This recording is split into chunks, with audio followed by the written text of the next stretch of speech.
बिस्मिल्लाहिर्रहमानिर्रहीम। लाखों करोड़ों दरूद नबी अकरम सल्लल्लाहु अलैहि वसल्लम पर और उनकी आल पर। इमरान खान के chief of staff Shahbaz Gill ताहाल पुलिस की हिरासत में हैं। एक तरफ इन पर मिलिट्री कोर्ट में मुकदमा चलाने का सोचा जा रहा है और दूसरी तरफ अभी तक इनकी फैमिली और पार्टी का कोई फर्द इनसे मुलाकात के लिए थाने नहीं गया, जिससे यह सवाल पैदा हो रहा है क्या पार्टी ने इन्हें डंप कर दिया है। और तीसरी चीज, पुलिस ने आज इनके ड्राइवर के घर छापा मारा। ड्राइवर फरार हो चुका था, लेकिन पुलिस इसकी अहलिया और साले को उठाकर ले गई। यह एक गरीब फैमिली के साथ ज्यादती है। आप ड्राइवर को तलाश करें, उसकी गरीब बीवी और छोटी सी बच्ची का क्या कसूर है। यह अमल काबिल मजम्मत है। आज इमरान खान और फवाद चौधरी ने 13 अगस्त के जलसे को हकीकी आजादी का आखिरी मरहला करार दे दिया। 13 की रात को गद्दाफी स्टेडियम के अंदर जो हॉकी स्टेडियम है, मैं आज सबको दावत दे रहा हूं कि आपने आना है। बच्चों ने, बुजुर्गों ने और खास तौर पे मेरे नौजवानों ने। क्यों आना है आपने? क्योंकि हमने अपनी 75वीं सालगिरह को सेलिब्रेट भी करना है, जश्न भी बनाना है। उसके साथ साथ मैंने आपको अपने हकीकी आजादी के सफर पे लेके जाना है। उसके हम आखिरी मरहलों में पहुंच गए। सारे पाकिस्तानियों की जो तकलीफें हैं वो इन दो खानदानों की वजह से है बुनियादी तौर के ऊपर। ये यहाँ पे पाकिस्तान में तो सिर्फ बादशाही करने आते हैं ना, घर आबाई घर तो इनका लंदन है। पाकिस्तान के अवाम का हिस्सा है पाकिस्तान की फौज भी, और ये तकसीम डालने की जो भी एफर्ट है ये इंतहाई अहमकाना है। ये आखिरी मरहला हकीकी आज़ादी का शुरू हो गया है। इसके ऊपर हम बड़े वाज़ेह हैं। पाकिस्तान में वाहिद हल इलेक्शंस हैं। ये कहना कि हम इलेक्शन इसलिए नहीं करा सकते कि इमरान खान जीत जाएगा, तो फिर आप मुल्क में मार्शल लगा लें। हकीकी आजादी का आखिरी मरहला क्या मतलब? क्या पार्टी ने हदफ मुतय्यन कर रखे थे और ये हदफ अब आखिरी मरहले में पहुंच चुके हैं?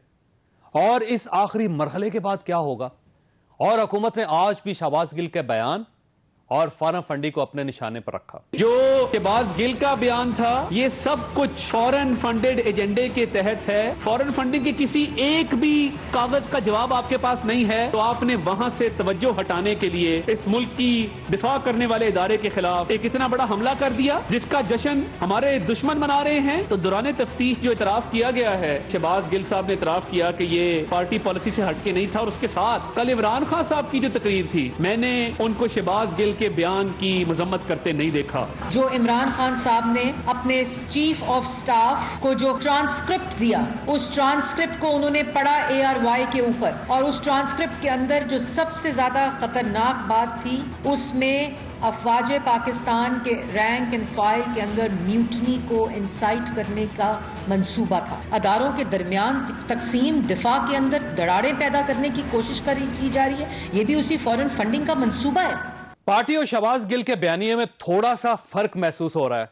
पार्टी यह कह रही है कि शहबाज गिल का बयान उसका जाती बयान है, जबकि शहबाज गिल साहब ने आज पुलिस के सामने एतराफ किया कि मेरा बयान नहीं है, यह पार्टी का बयानिया है।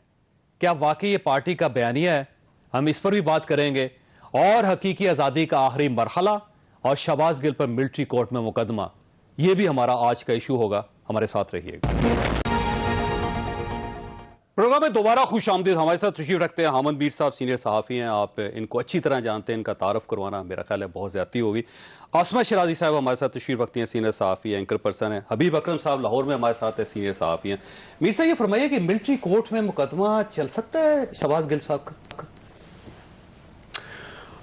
अगर तो आप मेरी जाती राय पूछ रहे हैं तो वो कुछ और होगी, लेकिन अगर आप टेक्निकल पॉइंट ऑफ व्यू से बात पूछ रहे हैं तो इसकी मिसालें मौजूद हैं। क्योंकि सवाल ये पैदा होता है कि क्या सिविलियन जो है उसके खिलाफ मिलिट्री कोर्ट में मुकदमा चल सकता है। तो अभी पिछले साल की बात है, ये जो 2021 गुजरा है, तो एक रिटायर्ड मेजर जनरल साहब जो हैं, उनका जो बरखुरदार था, जो कि कंप्यूटर इंजीनियर है, उसने आर्मी चीफ के बारे में एक खत लिखा और वायरल कर दिया। वो खत उसने बहुत से फौजी अफसरान को भेजा, ईमेल भी किया। तो उस खत की बुनियाद पर उनके खिलाफ पहले इस्लामाबाद पुलिस ने एक FIR दर्ज की ताज़ीज़ात पाकिस्तान की दफ़ा 131 के तहत, और एक मजिस्ट्रेट ने वो मुकदमा दर्ज किया उनके खिलाफ, इसी तरह जैसे शहबाज गिल साहब के खिलाफ। उसके बाद उस लड़के को फौज ले गई और उन्होंने कहा जी हमने इस पे मिलिट्री कोर्ट में मुकदमा चलाना है, कोर्ट मार्शल करना है इसका। तो उस बच्चे का जो वालिद था, रिटायर्ड मेजर जनरल, उसने इस्लामाबाद हाई कोर्ट में रिट दायर की और ये उसने प्ली ली कि ये सिविलियन है, इस पे आप आर्मी एक्ट के तहत मुकदमा नहीं दर्ज कर सकते। तो इस्लामाबाद हाई कोर्ट ने यह कहा जी कि ये अब जो भी इसका फैसला करना वो मिलिट्री कोर्ट ही करेगी, और मिलिट्री कोर्ट ने आर्मी एक्ट की सेक्शन 31D उसके तहत मुकदमा चलाया और उस लड़के को फिर सजा होगी 10 साल कैद की। तो उस वक्त इंटरेस्टिंग बात यह है कि जब वो मुकदमा कोर्ट में हाई कोर्ट में चल रहा था तो जो एडवोकेट जनरल थे उनसे पूछा गया कि जी आपका क्या मौक़िफ़ है, तो उन्होंने कहा जी चलाना तो चलाएं। तो ये इमरान खान की हुकूमत थी जो उसको चाहिए था कि उस वक्त वो ये मौक़िफ़ इख्तियार करती कि सिविलियन है, तो इस पर मुकदमा जो है स्टैंड नहीं लिया। तो अब वही सूरत हाल पैदा हो गई है। तो आज मैंने ये सवाल अहमद अवैस साहब से पूछा जो कि पंजाब के साबिक एडवोकेट जनरल हैं, तो उन्होंने बस ये कहा कि हाँ अगर आपने शहबाज गिल के खिलाफ मिलिट्री कोर्ट में मुकदमा चलाना है तो चलाएं, लेकिन फिर आप नवाज शरीफ के खिलाफ भी चलाएं और मौलाना फजलुर रहमान के खिलाफ भी चलाएं। वो तो जाहिर है वो पुरानी केस हो गए ना सारे, या तो गवर्नमेंट चला लेती उस वक्त। तो मुझे लग रहा है कि ये आहिस्ता आहिस्ता बात उसी तरफ जा रही है और इसमें जो वफाकी वजारत दफा है उसकी कंसेंट शामिल है। ठीक है। अच्छा आसमा साहब ये फरमाइएगा कि शहबाज गिल साहब का केस जो ना बड़ा बिल्कुल डिफरेंट है, उन्होंने फरमाया और अब वो कह भी रहे हैं कि मेरी पार्टी लाइन थी और जो पार्टी का मौक़िफ़ था मैंने वही बयान किया और मैंने अपने तौर पे नहीं किया। अब दूसरा बाकी पार्टी के कुछ लोग कभी दाएं कभी बाएं कोई दरमियाना रास्ता इख्तियार कर रहे हैं कि अल्फाज मुनासिब नहीं थे, कुछ लफ्ज़ों का चुनाव बेहतर हो सकता था, मौक़िफ़ भी कुछ कहते हैं कि ठीक नहीं, उनका इनफरादी मौक़िफ़ है। अब शहबाज गिल साहब का एक मौक़िफ़ है, पार्टी का दूसरा मौक़िफ़ है। इस सारे मामले में ऐसा लगता है शहबाज गिल साहब अकेले हो गए, जैसे डंप कर दिया गया उनको, ना उनकी फैमिली आ रही उनसे मिलने के लिए, ना पार्टी का कोई बंदा किसी जगह, सारे मुलाकात के लिए जा रहे हैं। आयरनी है ये बिल्कुल कि एक बयान जो कि बाकायदा जब वो अगर आप उनको सुने, और आपका तो बड़ा तजुर्बा है मीर साहब का भी, मीर साहब का ज्यादा है, तो वो जब वो पढ़ रहे थे यानी जब वो बोल रहे थे तो आप देखिए कि साफ वो लग रहा था कि वो पढ़ा, बड़ा सोच समझ के नापा तोला वो बोल रहे थे। और रेडियो करने वाले, टीवी करने वाले ये बात जो है बंदा एक्सटेम्पोर नहीं बोल सकता, ठहराओ, फिर बाकायदा उन्होंने पॉजेस भी दिए हैं, बाकी चीजें भी। तो ये मेरा ख्याल है कि एक सोचा समझा लिखा पढ़ा बयान था जो कि उन्होंने दिया, तो इसमें तो कोई दो राय नहीं है। अब ये उन्होंने खुद दिया, ये फैसला करना है जिसकी इन्वेस्टिगेशन होनी है कि ये उन्होंने खुद दिया या उनसे किसी ने कहा कि आप ये लिखें, और किसी मशावरत या मशीरों के साथ बैठ के उन्होंने किया और पार्टी लीडरशिप जो है उसको एतमाद में लेकर किया, इसकी इन्वेस्टिगेशन हो रही है। तो इसका मतलब ये हुआ कि जो वो एतराफ कर रहे हैं कि मैंने ये जो कुछ लिखा बोला ये पार्टी की पॉलिसी थी,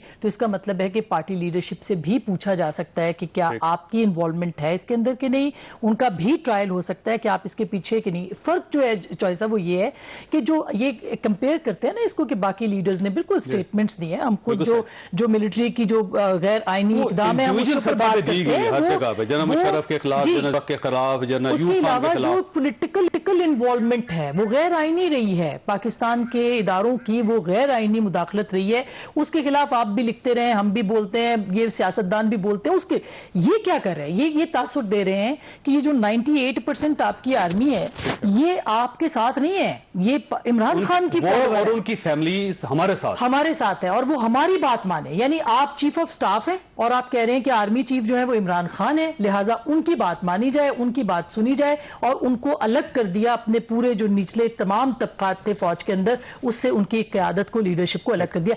ये इससे पहले कभी नहीं हुआ। आपको जावेद हाशमी साहब का भी वाकया याद होगा, उन्होंने एक खत पढ़ा था सिर्फ उनकी को, और ज्यादा पार्लियामेंट के अंदर पढ़ा, कैफेटेरिया के अंदर पढ़ा, और 6 साल सजा उन्होंने नाकर्दा जुर्म की जो है वो भुगती थी, और कोई उन्होंने लिखा भी नहीं था, कोई इंटेंशन भी नहीं थी, उनके घर के ऊपर वो जो है वो खत फेंका गया था। तो मेरा ख्याल है कि ये एक बड़ा कॉपी भी कोई नहीं है किसी जी, उसके पास किसी के पास भी कॉपी नहीं है। तो मेरा ख्याल है ये एक बड़ा डिफरेंट सा केस है, और इसमें अंदर इंटेंशन भी देखनी है, इसके अंदर ये भी देखना है कि ये कहां से आया, क्यों आया, किसने लिखवाया। अच्छा, पार्टी उनका तहफ़्फ़ुज़ क्यों नहीं कर रही, उनके पीछे खड़ी क्यों नहीं हुई? यानी कोई शख्स उनसे मिलने नहीं जा रहा जी, ये तो खैर, और वकील भी करने के लिए तैयार है। कल उस्मान डार साहब उन्होंने कहा जी वो खुद अमीर आदमी अपना वकील खुद करेंगे, पार्टी तो नहीं करेगी। बस इस पे तो ये आलम तन्हाई है, इस पे क्या किया कहा जाए, क्या बोला जाए। तो इसका इमरान खान साहब ने अपने चीफ ऑफ स्टाफ को अकेला छोड़ दिया। आज उन्होंने कोई स्टेटमेंट नहीं दिया, कल फिर भी उन्होंने एक जुमला बोला था, आज तो उनके बारे में कोई उन्होंने स्टेटमेंट नहीं दिया। ठीक है,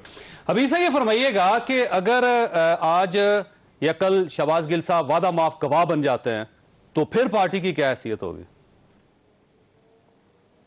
देखिए, पहले तो मैं हामिद मीर साहब की गुफ्तगू में एक छोटी सी गिरा लगाना चाहूँगा। वो ये है कि इन्होंने जो मिसाल दी, मैं उससे भी ज़्यादा ज़रा मिसाल देना चाहता हूँ। पाकिस्तान की तारीख में पहली बार मिलिट्री कोर्ट के ज़रिए किसी सिविलियन का कोर्ट मार्शल होने की जो टर्म है वो इस्तेमाल की थी जनाब नवाज शरीफ साहब ने जब वो वज़ीर आज़म थे दूसरी बार, और उन्होंने जनरल परवेज मुशर्रफ को कहा था कि नजम सेठी के खिलाफ जो है वो आप आर्मी एक्ट के जरिए जो मुकदमा चलाएं। तो जनरल परवेज मुशर्रफ ने उनसे पूछा कि ये कैसे हो सकता, उन्हें भी नहीं पता था। तो उन्होंने कहा था कि मैंने अपने वकला से पता कर लिया, आप इसके तहत पता करवाएं। और जनरल परवेज मुशर्रफ जब GHQ गए तो उन्होंने अपने मुतलका माहिरीन से पूछा, तो उन्होंने बताया जी हाँ, वज़ीर आज़म दुरुस्त कह रहे हैं, एक शिक है जिसके जरिए हम नजम सेठी को भी ट्राई कर सकते हैं। तो ये जो मिलिट्री कोर्ट का शौक है, ये तो बहुत सारे लोगों में हमेशा से पाया जाता है कि उन लोगों को कहने की वजह से, कोई बात कहने की वजह से या कोई बात करने की वजह से, या मुमकिन होता तो शायद सोचने की वजह से भी उन्हें किसी न किसी मुकदमे की टिकटिकी पर लटकाया जा सके। अब जहां तक ये जो शहबाज गिल साहब का ख्याल है, तो शहबाज गिल साहब का ने जो कुछ कहा मैं उसके साथ इत्तफाक नहीं कर सकता, और शायद उसका कुछ हिस्सा ऐसा है जो वो ना कहते तो अच्छा था। लेकिन सवाल यह है कि हमने कहने वाले से पीछे जाना है। अच्छा, इसने मशवरा किससे किया, ये किन के साथ बैठता था, क्या किसी चाय खाने पे बैठ के बात की तो उस चाय खाने वाले को पकड़ लें। इसने चूंकि फलां की किताब पढ़ी थी तो उस किताब में इस तरह की बातें हैं तो फलां मुसन्निफ को भी पकड़ लें। फिर वो फलां किताब छापी किसने थी, उस पब्लिशर को भी पकड़ लें। क्या हमने कहना और सुनना और सोचना पाकिस्तान में इतना मुश्किल बना दिया? इशू ये है कि एक इवेंट या एक इंसिडेंट हुआ है तो आपने उसके बारे में, पार्टी ने यह फैसला करना है, PTI ने, कि क्या वो बात ठीक है या वो बात गलत है। पार्टी जो है ना ये कह रही है कि वो ठीक है, ना ये कह रही है गलत है। तो पार्टी भी तो अपना एक मौकफ ले ना जी, शहबाज गिल साहब को साइड पर रखे, वो ये कहे जी उन्होंने गलत कहा और उनकी इंफरादी राय है और नहीं होनी चाहिए थी। हाँ जी, और ये कहे जी हमारा अपना बयानी है, हमारा चीफ ऑफ स्टाफ है, हम उसके साथ खड़े हैं। पार्टी ना उनके साथ खड़ी है ना उनकी मजम्मत कर रही है। यहाँ पे जो तहरीक इंसाफ है वो मदाहनत का शिकार हुई है और तहरीक इंसाफ लफ्ज चबा चबा के बोल रही है। तहरीक इंसाफ को अपने इस कारकुन का या अपने इस रुकने रकीन का, चाहे इनकी जो सुखनवरी है उसकी दाद ना सिर्फ ये भी लेते रहे हैं बल्कि इसके फवायद इमरान खान साहब और तहरीक इंसाफ को भी पहुंचते रहे हैं। तो अब अपने सुखनवर अगर उनका कोई काबू आया है अपनी खा वो बात पे अभी तो डिबेट होनी है ना कि किस लफ्ज से, किस फिक्रे से उकसाया जा सकता है, किस फिक्रे पे हुक्म दौली की जो अबेटमेंट का हुक्म लगाया जा सकता है। अभी तो ये फैसला होना है। तो लिहाजा ये पार्टी को इस तरह मदाहनत से काम नहीं लेना चाहिए। मेरा ख्याल ये है कि पार्टी को वकील करना चाहिए, उनके पास बड़े वकील हैं, उनको कोर्ट में खड़ा करना चाहिए। अगर उनका कोर्ट मार्शल होने लगता है तो उनको डिफेंड करना चाहिए कि इनका कोर्ट मार्शल नहीं बनता। दूसरा, पाकिस्तान के अंदर 450 पार्टीज है, एक्टिव जो होंगी वो तकरीबन 100 के करीब एक्टिव भी होंगी। ये वाहिद पार्टी है जिसमें चीफ ऑफ स्टाफ का ओहदा है। तो अगर आप अपने इतने अहम ओहदेदार को आप छोड़ देते हैं इस तरह, तो कल को तो मेरा ख्याल है प्रेसिडेंट भी, उनके साथ भी कोई ऐसा वाकया हो गया, चेयरमैन साहब के साथ हो गया, तो पार्टी तो गायब हो जाएगी फिर। ये जो चीफ ऑफ स्टाफ का मामला है तहरीक इंसाफ के अंदर, ये भी बड़ा दिलचस्प है। उसकी वजह यह है कि जब 2018 में ये इक़्तिदार में आ रहे थे तो इनका ख्याल ये था कि प्रिंसिपल सेक्रेटरी की जगह चीफ ऑफ स्टाफ होना चाहिए जैसे अमरीकी सदर का होता है। और जो आजम खान साहब और जहांगीर खान तरीन साहब के दरमियान जो रिफ्ट का आगाज हुआ था वो भी दरअसल इसी चीफ ऑफ स्टाफ और प्रिंसिपल चीफ ऑफ स्टाफ के इम्कान और प्रिंसिपल सेक्रेटरी को जो मिलने वाली थ्रेट है उसके नतीजे में हुआ था। तो बाद में फिर पार्टी ने ये चीफ ऑफ स्टाफ का बाकायदा तौर पे ओहदा, जिसको पुराने जमाने में हम और आप जो नॉवल पढ़ते थे चौधरी साहब, उसमें हाजिब कहा जाता था, तो इनको ये जो हाजिब का ओहदा है ये दिया गया है। तो अपने हाजिब की हिफाजत के लिए बादशाह को बहरहाल बुरुए कार आना चाहिए और इमरान खान साहब को इस पर क्लियर कट पोजीशन लेनी चाहिए। अगर इस तरह जी इस मैदान में अकेला छोड़ दे एक मैं बड़ा ऐड कर दूं, जो अभी नजम सेठी साहब का है, तो आप सारे केस को जानते हैं। नजम सेठी साहब का जो हवाला दिया गया है उसकी एक बैकग्राउंड है कि क्यों नवाज शरीफ साहब का ख्याल था कि नजम सेठी साहब पे मिलिट्री कोर्ट में केस चल सकता है। उन्होंने इंडिया में कहा था वह खड़े होकर। उसकी वजह यह है कि नहीं, उसकी वजह यह है सर कि 1997 में जब नवाज शरीफ साहब हुकूमत में आए तो हुकूमत में आने के कुछ अरसे के बाद ही जहांगीर करामत साहब उस वक्त आर्मी चीफ थे, तो हमारे इस्लामाबाद में एक बुजुर्ग सहाफ़ी होते थे, हुमायूं फर साहब।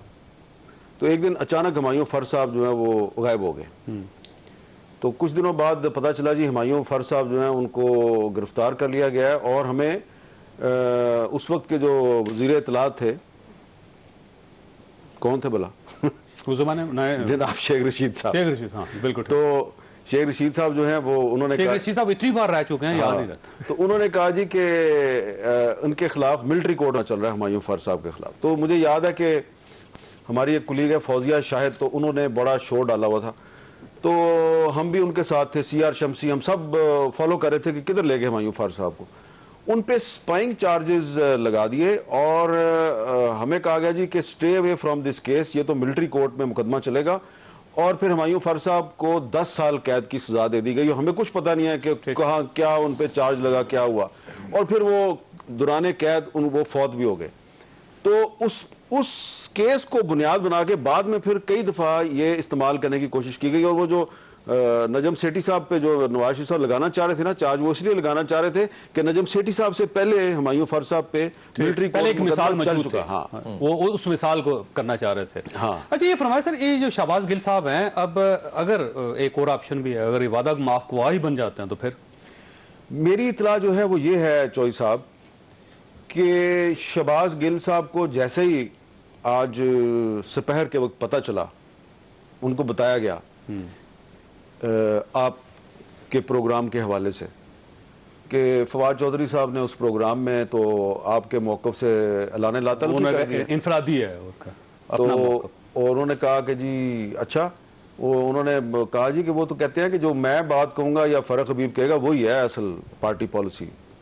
तो उस पर वो भड़क उठे और उन्होंने कहा जी कि मैंने तो जो भी कहा है वो मैंने इमरान खान के कहने पे कहा है। और फिर उन्होंने उस जो अपना मौक़िफ़ कुछ मिसालों के साथ और दलाइल के साथ और शवाहिद के साथ वाज़े किया।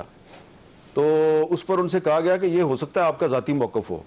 तो फिर उन्होंने मज़ीद जोशो खरोश के साथ कहा कि नहीं, ये ज़ाती मौक़िफ़ नहीं है, पार्टी का मौक़िफ़ है। और उन्होंने ये भी कहा कि सोच समझ के दिया, मैंने ऐसे नहीं दिया, ये सोच समझ के दिया। और फिर उसमें कुछ उस जो गुफ्तगू थी तफ्तीशकारों के साथ, क्योंकि मैं डायरेक्ट मेरा तफ्तीशकारों से तो रब्ता नहीं हुआ, लेकिन तफ्तीशकारों ने आगे जहाँ इतला दी, उन्होंने फिर उसके आगे जहाँ इतला दी, और वो बात चलती चलती जब यहाँ इस्लामाबाद के जो इक़्तिदार के ऐवान है यहाँ पे, जो अभी थोड़ी देर पहले मुझे पता चला है, तो उसमें कुछ ऐसे उस गुफ्तगू में ज़ेरो बम और नशेबो फराज भी आए कि जिसके नतीजे में मुझे लगता यह है कि जो शहबाज गिल साहब हैं वो बहुत सख्त गुस्से में थे कि ये परवेज़ लाई साहब जो हैं ये कौन होते हैं मेरी मजम्मत करने वाले, और ये फवाद चौधरी साहब कौन है जिन्होंने मेरे से लाने तलकी कर दिया। मैं तो असल में इमरान खान का चीफ ऑफ स्टाफ हूँ, तो मैं तो उनका नुमाइंदा हूँ।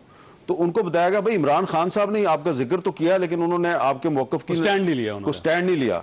तो फिर उन्होंने इस पे जो गुफ्तगू की है वो उसकी डिटेल जो है वो कल परसों तक आपको पता चल जाएगी।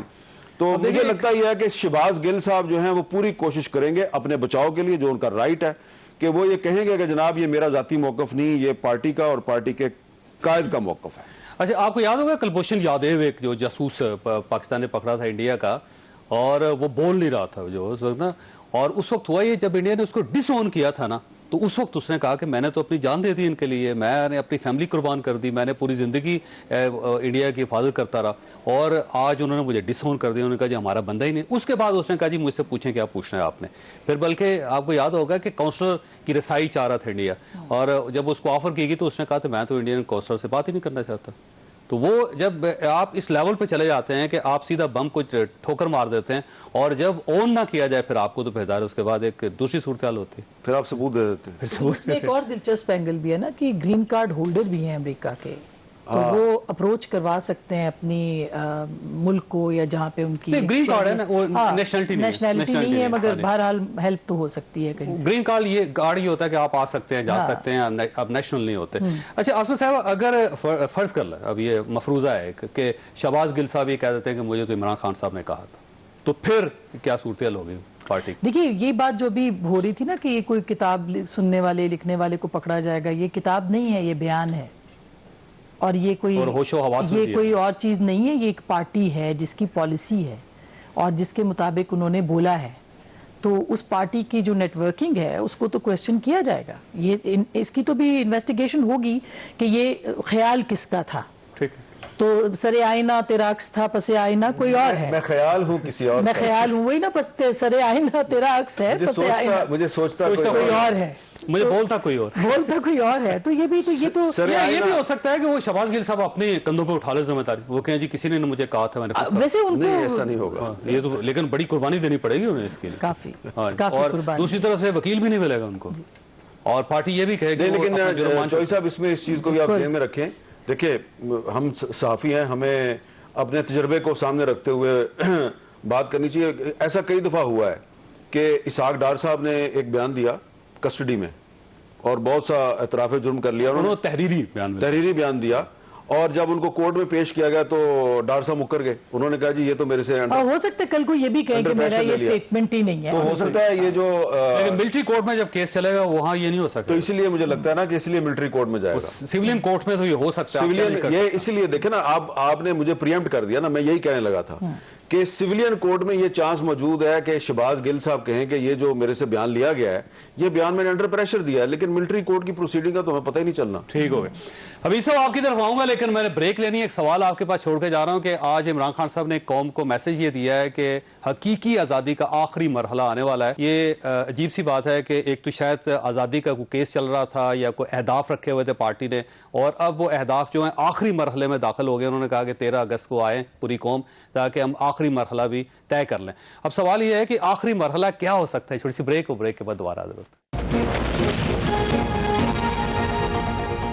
प्रोग्राम में दोबारा खुश आमदीद। अभी से ये फरमाइए कि ये हकीकी आज़ादी और इसका आखिरी मरहला आपको अंडरस्टैंड कर रहे हैं इस चीज़ को, क्या हो सकता है आखिरी मरहला और हकीकी आज़ादी क्या होगी?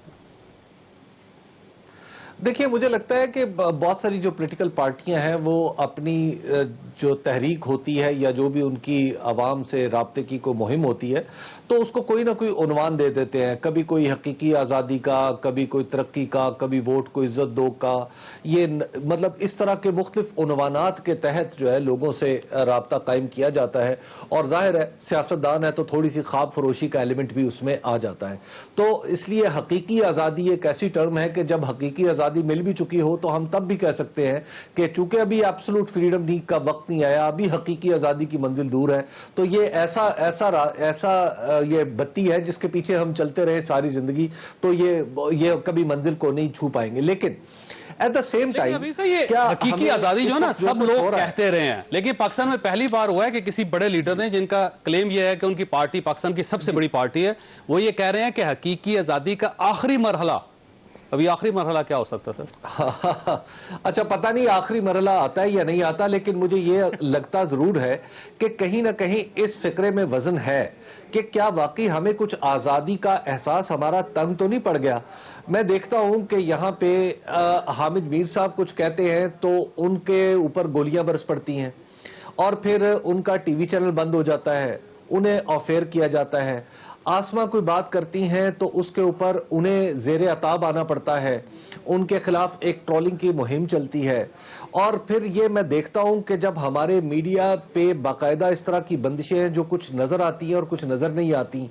फिर ये भी मैं देखता हूं कि बाहर से हमारे सफारतकार एक ऐसा खत लिखने पे मजबूर होते हैं जिसको हम कम से कम लफ्जों में मदाखलत से ताबीर करते हैं या मदाखलत की कोशिश से ताबीर करते हैं। तो ऐसे लगता है कि बहुत सारी उलझने या बहुत सारी बेड़ियां आज भी हमारे पांव में हैं, जिन्हें हमें शायद किसी न किसी दर्जे में तोड़ने की कोशिश करनी है। कहीं ख्यालात की हैं, कहीं नजर आने वाली हैं, कहीं वाकई आहनी है, तो और कहीं कानून की हैं, और कहीं बनामे दस्तूर हैं, कहीं बनामे मफाद हैं, कहीं बनामे वतन है, कहीं बनामे हिफाजत है।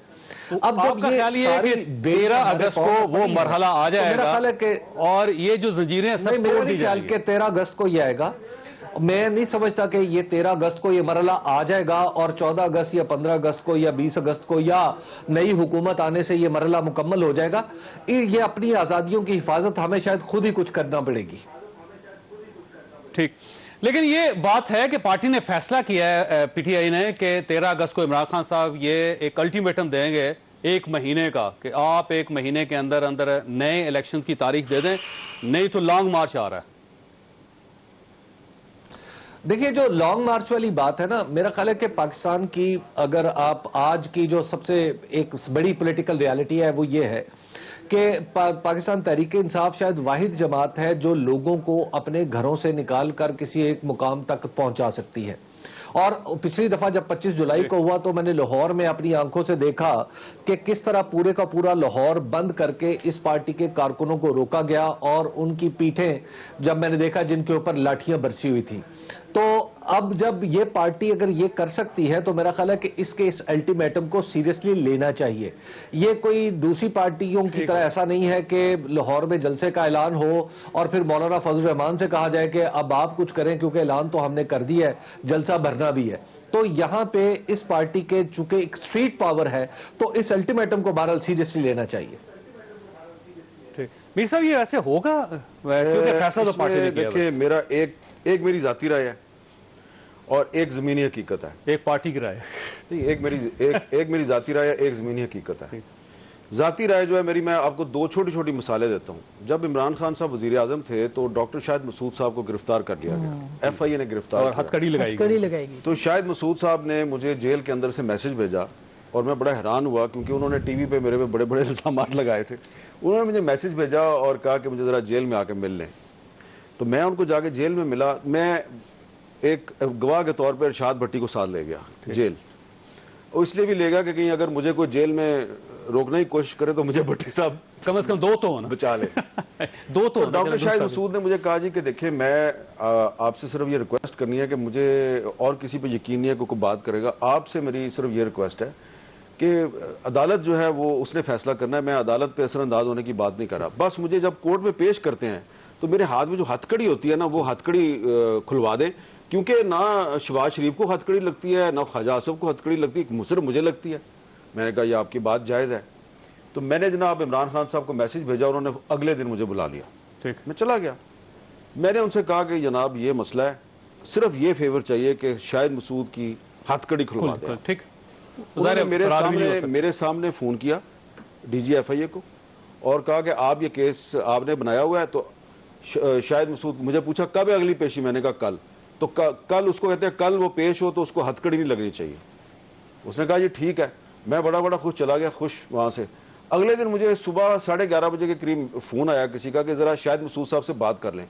और शाहिद मसूद साहब सख्त गुस्से में, वो कहते हैं यार पहले मेरे एक हाथ में हथकड़ी लगी हुई थी, अब दोनों हाथों में लगा। तो ये मैंने कहा यार ये वज़ीर आज़म ने एक मेरे से वादा किया, तो ये क्या उसने बात। दूसरा मिसाल मैं देता हूँ कि मुझे मार्च 2019 में पता लग गया कि ये काजी फाइजा के खिलाफ को रेफरेंस फाइल करने वाले। मैं इनके पास गया, मैंने कहा ये काम मत करें। इन्होंने कहा बेफिक्र हो जाओ, भूल जाओ, मैं पागल हूँ, मैं रेफरेंस फाइल करूंगा, मेरे पास इतने काम है। और थोड़े दिनों के बाद इन्होंने 2 महीने के बाद रेफरेंस फाइल कर दिया। तो इमरान खान साहब जो कहते हैं ना, मैं अब उस पर यकीन नहीं करता। ठीक है, लेकिन अब एक दूसरी ज़मीनी हकीकत भी है कि मैं तो यकीन करूँ ना करूँ, लेकिन अवाम की एक बहुत बड़ी अक्सरियत जो है वो इमरान खान पे यकीन करती है और उनकी पॉपुलैरिटी में इजाफा हुआ। और वो कहते हैं कि आप सड़कों पे आए तो वो सड़कों पे आते हैं। लेकिन अब वो अवाम जो है वो 2 दिन से ये भी तो पूछ रहे हैं कि ये आपका जो चीफ ऑफ स्टाफ है इसकी पेशी पे कोई बंदा क्यों नहीं गया।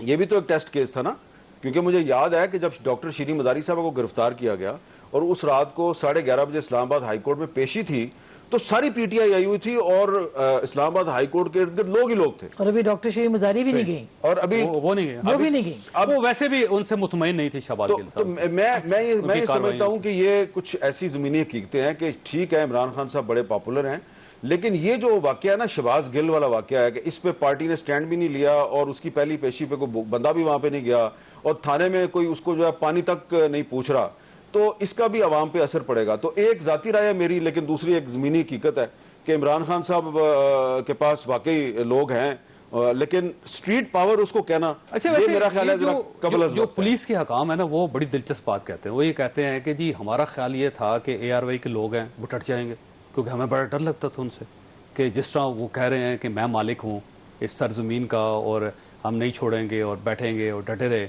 और जिस तरह ट्वीट्स करते थे, जिस तरह वो बात करते थे, फिर जिस तरह शहबाज गिल साहब हर आदमी के हर बंदे के कुछ शायद ही कुछ शो बचा हो उनकी शरारतों से, और फिर पार्टी का बड़ा सख्त मौक़िफ़। सबका ख्याल ये था कि कम से कम 2, 4, 5, 6, 7 महीने जो होंगे डटेंगे, लेकिन वो कहते जो एक ही दिन में ढेर हो गए, इससे हमें बड़ी हैरत हुई।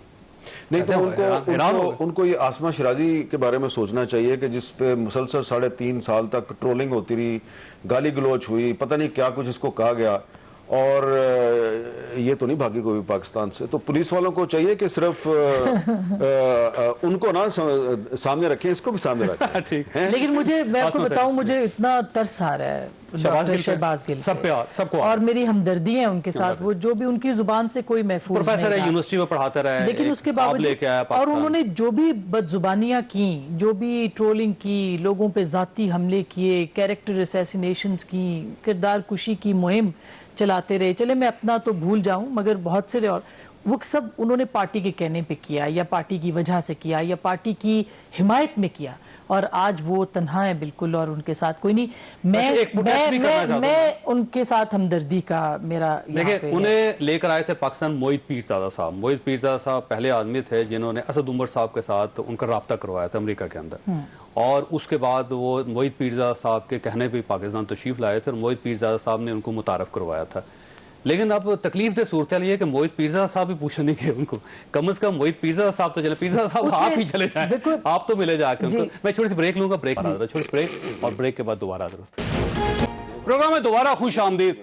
आसिफ साहब ये फरमाइएगा, ये जो एक नैरेटिव है कि पार्टी के खिलाफ साजिश की जा रही है, पाकिस्तान की सबसे बड़ी पार्टी है और इसको तोड़ने की साजिश की जा रही है, इमरान खान साहब का कल का भी मौक़िफ़ था, आज भी पूरी पार्टी ये कहती है, तो ये समझ नहीं आती कि साजिश हो कहाँ से रही है। और मैं ये समझता हूँ कि पीटीआई को कायम रहना चाहिए, और पीटीआई के साथ बहुत ज़्यादा हमदर्द हैं लोग, और वो सब चाहते हैं कि पाकिस्तान तब्दील हो, और एक सियासी जमात को कायम रहना चाहिए। लेकिन इस सियासी जमात के खिलाफ साजिश कर कौन रहा? देखिए जैसा एक तो ये जमात जब आई थी ना, तो इसने यूथ को इंगेज किया, अभी भी किया है, ये इसमें कोई दो राय नहीं कि बाकी जमातें शायद यूथ को इंटरेक्ट करने में, पॉलिटिकल प्रोसेस में इन्वॉल्व करने में नाकाम रही हैं, और पीटीआई ने ये किया, लोगों को घरों से निकाला, वोट के लिए लाइनें लगी, बिल्कुल जो लोग पॉलिटिक्स को क्राइम समझते थे वो पॉलिटिक्स में इन्वॉल्व हुए, एक पॉलिटी बनी जिसको हम पॉलिटी कहते हैं, तो ये उनका क्रेडिट है। और ये इमरान खान साहब ये क्रेडिट अभी भी ले सकते हैं, ले सकते थे अगर उन्होंने तरबियत भी की होती अपनी जमात की, नजरिया दिया होता, बयानिया नहीं, बयानिया जमातों के नहीं होते, नजरिए होते हैं। नजरिया क्या है? पिछले 3 महीनों में आप देख लें, नजरिया था अमेरिकी खत, मुदाखलत, ठीक है होगा कोई खत, हमने तो नहीं देखा, हम क्या कहें उस पर, लेकिन एक खत अगर उन्होंने लहराया, वो खत कहाँ गया? वो 36 गाड़ियां जो दी गई वो उसकी नजर हो गई। अभी जब मैं आपके पास आई थी तो खबर चल रही थी कि उन्होंने गुफ्तगू की जूम के ऊपर डोनाल्ड ब्लूम से, जो कि जब ये गए हैं केपी, वहां पे उन्होंने उनसे गुफ्तगू की है, एक अलग कमरे में जाके और जूम के ऊपर की है, और ये कहा है जी अमरीकी सफीर के साथ। अभी जब मैं आई जी इमरान खान साहब, नहीं अभी खबर ब्रेक हुई है थोड़ी देर पहले।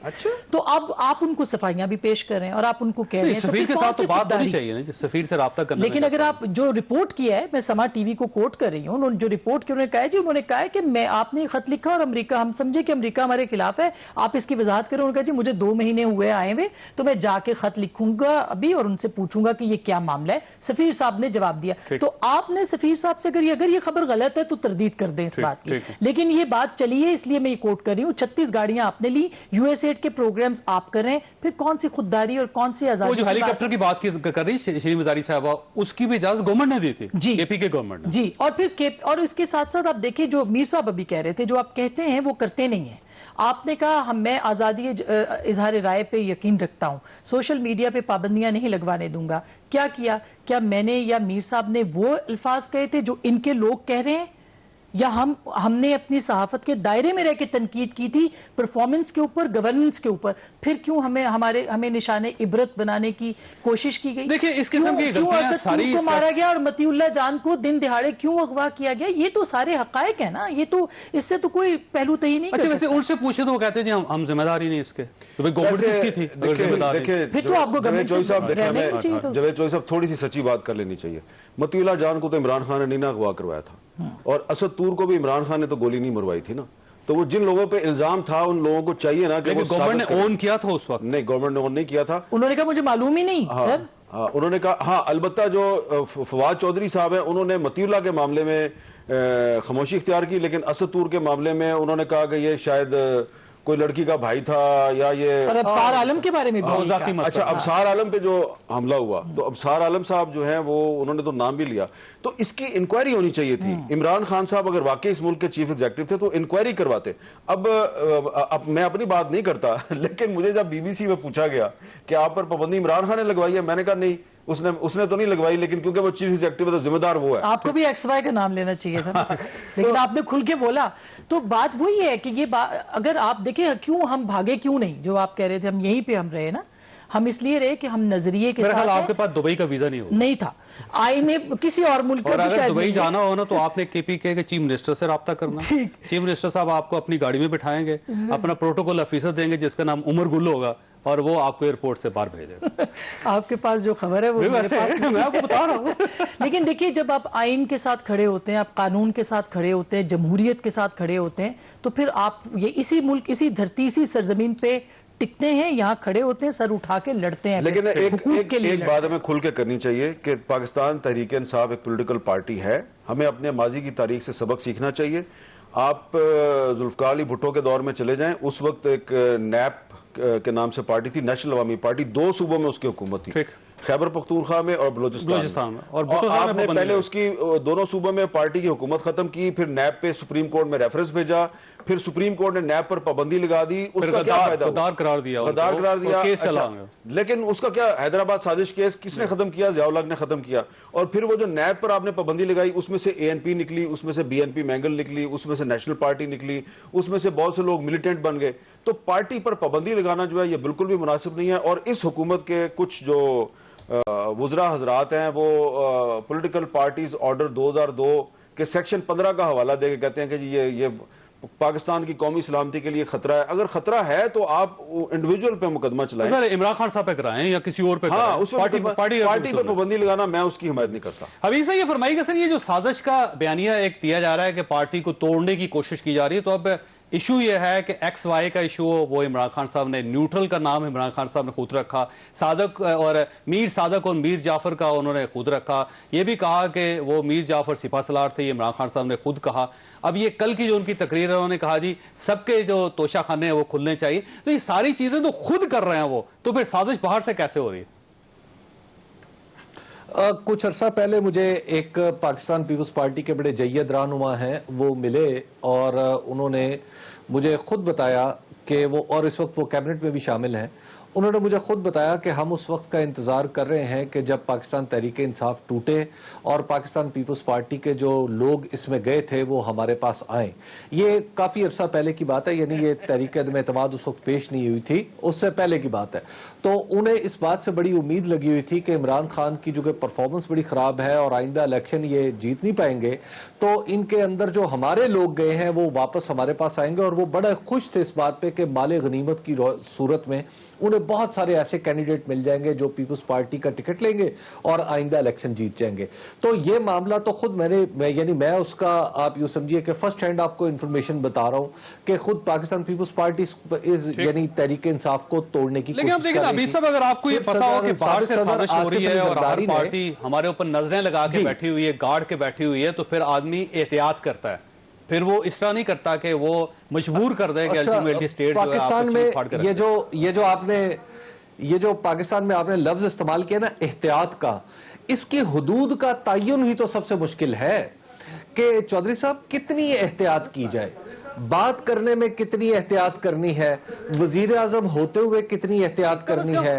देखिए आइन जो है, चलिए ठीक है कानून पे आप बात कर लें, लेकिन आइन को आप माने, लेकिन जब आप आइन को नहीं मानते फिर प्रॉब्लम होता है सर। नहीं, अब अगेन आइन को मानने ना मानने का, अब आइन में कितनी एहतियात करनी है, अब तो ये भी सवाल है ना।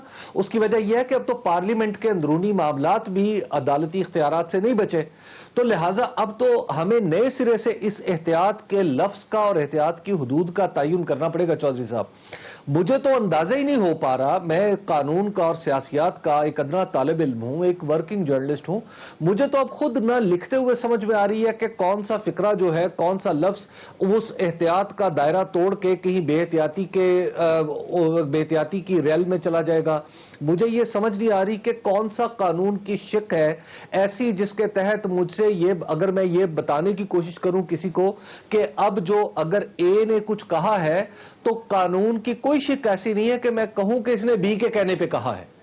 इसको कानून में हेर से कहते हैं, जिसकी ना अदालत में अहमियत है, पूरा पाकिस्तान कंफ्यूज हो गया अभी साहब उसमें, ये कंफ्यूजन आप, लेकिन मैं तो कंफ्यूज हो गया हूं। मैं भी नहीं हूं, बिल्कुल हमारी जो बाउंड्रीज है वो पाकिस्तान जो आइन की खिलाफ वर्जी करेगा हम उसकी मुखालफत करेंगे, और कानून की जो जिस इदारे का आइन में जो दायराकार तय किया गया उसको उसके अंदर रहना चाहिए, अगर वो उससे बाहर जाएगा उसकी मुखालफत करेंगे, भाई भले पाबंदी, कोई गैर आईनी मुदाखलत नहीं होनी चाहिए, और जो जिसका किरदार है वो करे, और अदालतें भी आइन के मुताबिक काम करे, और हम भी कानून के, ये नहीं हो सकता एक नहीं दो नहीं एक पाकिस्तान होना चाहिए, फौज भी आइन के अंदर रहे, फौज भी आइन के मुताबिक चले, सबको अंदर रहना चाहिए आइन के। गुफ्तगू सुनी, फैसला आप खुद कर लीजिएगा। अल्लाह ताला आप और आपके अहले खाना को हर किस्म की मुसीबत से महफूज रखे।